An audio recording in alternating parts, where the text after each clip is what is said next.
வாங்க, இனிய காலை வணக்கம். நீங்கள் பிறந்த தேதி எது? உங்கள் திருமணம் எந்த வகை அப்படின்னு சொல்லி எழுதியிருக்கேன். 1ஆம் தேதி 10ஆம் தேதி 28ஆம் தேதி பிறந்தவங்க லவ் மேரேஜ் அப்படி போட்டிருக்கு. 2ஆம் தேதி 11ஆம் தேதி 20ஆம் தேதி 29ஆம் தேதி லவ் மேரேஜ் போட்டிருக்கு.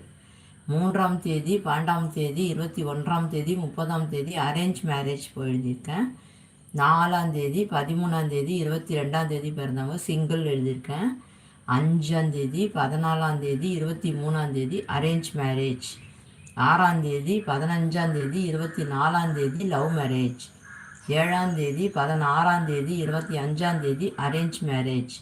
8ஆம் தேதி 17ஆம் தேதி 26ஆம் தேதி லவ் மேரேஜ். 9ஆம் தேதி 18ஆம் தேதி 27ஆம் தேதி சிங்கிள் அப்படி குறிப்பு நமக்கு இது இதில் கூகுளில் வரும், அதை தான் நம்ம எழுதியிருப்போம். சரிங்களா? எல்லாருக்கும்